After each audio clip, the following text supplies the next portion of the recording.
Republican Jody Hice pressed Cohen on who was paying his attorney, Lanny Davis, to represent him. Cohen said no one Davis is working for free. So he's doing all this work for nothing? Hice said. Yes sir, and I hope so, Cohen added. I kind of doubt it, Hice fired back. The exchange was part of a broader play from Republicans to paint a picture that Davis, an old Clinton ally, had orchestrated the entire hearing with operatives like billionaire Democratic donor and impeachment activist Tom Steyer. Republicans have sought to push the idea that nefarious forces have led to Cohen's appearance before Congress. Hice, prior to serving in Congress, was a right-wing radio host. Rudy Giuliani, a Trump lawyer, has said he is representing the president for free.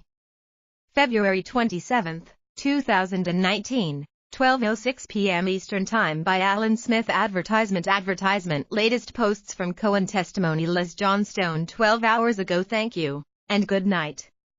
We're closing down our live blog for the evening. Thanks for staying with us today. If you missed any part of the action, catch up by scrolling down through the blog for key moments, fiery exchanges, and real-time analysis. Watch the highlights below, or check out the best lines from the hearing here. See you all next time. Lauren Egan 12 hours ago. Which 2020 Democratic candidates weighed in? A roundup of who in the 2020 Democratic presidential field chimed in, what they said, and who stayed quiet. Kirsten Gillibrand, the New York senator, wrote on Twitter that a presidential campaign should never be in the business of scheming with foreign adversaries to tamper with our elections. I just thought that went without saying. She also tweeted screenshots of two articles, one of which was titled Michael Cohen to Face Tough Questioning from House Oversight Committee. Gillibrand added her own take, elections matter. Amy Klobuchar, of the 2020 candidates, the Minnesota senator offered the most direct comments on the hearing, highlighting several son working for them doesn't mean they aren't racist. And it is insensitive that some would even say the fact that someone would actually use a prop, a black woman, in this chamber, in this committee, is alone racist in itself, Tlaib said. Representative Mark Meadows, RN.C., who had invited Patton to stand as he defended Trump against Cohen's charge that the president is a racist, erupted in anger, asking for the statement to be stricken from the record. I am not calling the gentleman, Mr. Meadows, a racist for doing so. I'm saying that in itself, it is a racist act, Tlaib responded. Meadows asked Chairman Elijah Cummings to vouch for him as not being racist. The pair noted that they have a close relationship. Tlaib ultimately apologized to Meadows, saying that she did not intend for him to feel that she was attacking him personally as a racist. Representative Ayanna Pressley, GMAS, also referred to Meadows bringing Patton out to rebut allegations of racism against Trump. Alan Smith 14 Ho. URS ago. Ocasio-Cortez presses Cohen on whether Trump, his associates committed fraud. Representative Alexandria Ocasio-Cortez, DN.White, pressed Cohen on whether Trump committed bank, tax, and insurance fraud during brief questioning Wednesday afternoon. To your knowledge, did the president ever provide inflated assets to an insurance company? Ocasio-Cortez asked. Yes, Cohen replied. Who else knows that the president did this? Ocasio-Cortez responded. Cohen named several Trump Organization executives, including Chief Financial Officer Alan Weisselberg. Do you think we need to review financial statements and tax returns in order to compare them? Ocasio-Cortez asked. Yes, Cohen said. Ocasio-Cortez wrapped up her questioning under her allotted time. Alan Smith 14 hours ago. Cohen says he hasn't seen proof Trump's tax returns are under audit. Cohen said that he didn't actually think Trump's tax returns were under audit during the 2016 election, contrary to what Trump has long claimed. I kept for a copy of the audit so that I could use it in terms of my statements to the press. And I was never able to obtain one, he said in answer to a question about whether Trump's tax returns were, in fact, under audit by the IRS.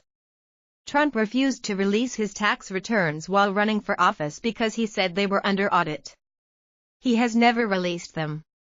Trump is the only major party nominee of the past 40 years to not release his tax returns. Ridicules on Cohen's testimony on Twitter. This is a big deal. Michael Cohen says President Trump was involved in a hush money scheme. This is even a bigger deal. Cohen has alleged that Trump knew in advance that the anti-secrecy organization WikiLeaks planned to publish hacked Democratic National Committee emails. She also tweeted about Cohen acknowledging he lied under oath to Congress about talks on a proposed Trump Tower project in Moscow. Elizabeth Warren, the Massachusetts senator, did not address Cohen directly, but she did author a blog post on Medium as the hearing was underway in which she vowed, "If I'm elected President of the United States, there will be no pardons for anyone implicated in these investigations." Cory Booker, Pete Buttigieg, Julian Castro, John Delaney, Tulsi Gabbard, Kamala Harris, and Bernie Sanders were all active on Twitter, but they stayed quiet about Cohen's testimony. Ben Kesslin 12 hours ago analysis. Cohen came off as credible. Testimony. Why will shape committee's next step after Cohen's hearing came to a close? Legal experts as well as a former advisor to Trump's campaign said they found Cohen a credible witness despite his own admitted lies and crimes.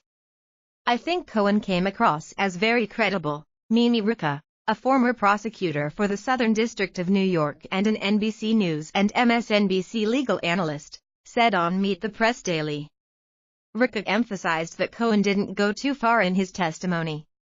"He tells us when he knows something and he doesn't try to implicate people in something that he can't," she said. Sam Nunberg, a former advisor to Trump's 2016 campaign, agreed, and added he thinks Trump hated today more than losing the shutdown. Ben Witz, editor-in-chief of Lawfare and a legal analyst for NBC News and MSNBC, said his big takeaway is that Cohen's testimony will now aid in creating an agenda for the next oversight hearing. "The committee is getting a huge number of tips and leads of who else they should be talking to," Witz said. "They emerged from this with a giant witness list." Alan Smith and Kristen Welker 13 hours ago. Completely false. Trump attorney Jay Sekulow disputes point in Cohen testimony. Jay Sekulow, a member of Trump's legal team, pushed back on a part of Cohen's testimony after the hearing wrapped. Today's testimony by Michael Cohen that attorneys for the president edited or changed his statement to Congress to alter the duration of the Trump Tower Moscow negotiations is completely false, Sekulow said in a statement. During Wednesday's public hearing, Cohen testified that Sekulow was among the lawyers who reviewed his previous prepared remarks to Congress regarding the Trump Organization's negotiations to build a Trump Tower in Moscow and made changes and additions. Cohen later pleaded guilty to lying to Congress about those negotiations, saying he did so to align with Trump's preferred narrative.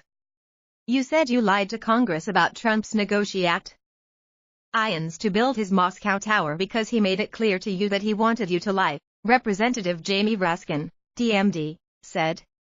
"One of the reasons you knew this was because Trump's personal lawyers reviewed and edited my statement to Congress about the timing of the Moscow Tower negotiations before I gave it. So this is a pretty breathtaking claim and I just want to get to the facts here," Raskin continued. "Which specific lawyers reviewed and edited your statement to Congress on the Moscow Tower negotiations, and did they make any changes to your statement?" "There were changes made, additions," Cohen responded. Jay Sekulow 4-1. Cohen added that several changes were made, including how we were going to handle that message, which was the message of course being the length of time that the Trump Tower Moscow project stayed and remained alive. Liz Johnstone 13 hours ago. 7 hours later, the hearing is over. Watch the 3-minute recap. Cohen made a brief statement to the SM-led media on Capitol Hill after the hearing adjourned but did not take questions. "Thank you all for being here today. I am humbled. I'm thankful to Chairman Cummings for giving me the opportunity today to tell my truth, and I hope that, as Chairman Cummings said, it helps in order to heal America," Cohen said. Get caught up on 7 hours of testimony in 3 minutes by watching the video below.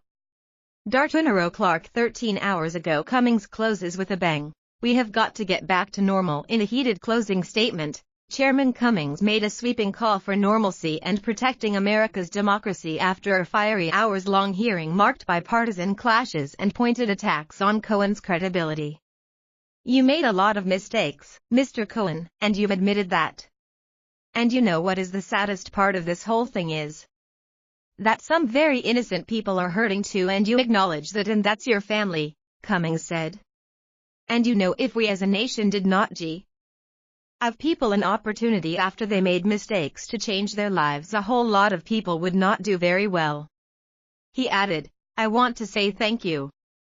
I know that this can be hard. I know that you are facing a lot.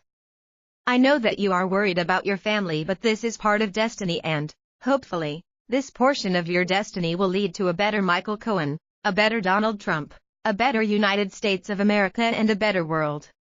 He took a parting shot at Republican members of the committee who falsely claimed that this is the first hearing House oversight has held since Democrats reclaimed the majority in the chamber. "The first was one on prescription drug costs," he said, mentioning a person who died because she was unable to afford insulin.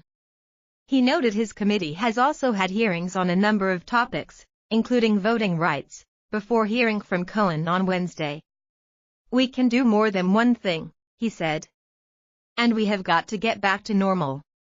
Alan Smith 13 hours ago. Cohen, in closing statement, lists everything he says is wrong with Trump. Cohen delivered a brief but emotional statement at the end of his public testimony, in which he summed up his objections to the president and his fears for the future. "I fear that if he loses the election in 2020, that there will never be a peaceful transition of power," he said of Trump. He then addressed the president directly, at times looking squarely into the TV cameras.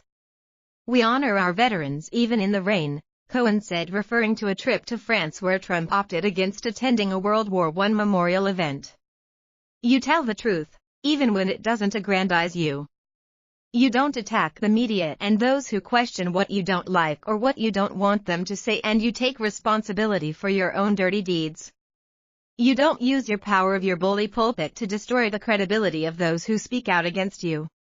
You don't separate families from one another or demonize those looking to America for a better life. You don't vilify people based on the God they pray to, and you don't cuddle up to our adversaries at the expense of our allies. Finally, you don't shut down the government before Christmas and New Year's just to simply appease your base. This behavior is churlish. It denigrates the office of the president, and it's simply un-American. And it's not you," he said.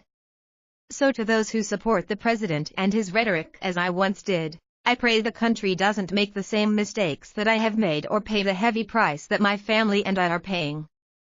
Cohen then thanked Chairman Cummings for his time. D'Arturo Clark 13 hours ago laid ignites racial dispute in final moments of hearing. Representative Rashida Tlaib Dimich prompted a fiery exchange when she objected to the appearance of HUD official Lynn Patton in the audience earlier Wednesday. "Just to make a note, Mr. Chairman, just because someone has a person of color, a black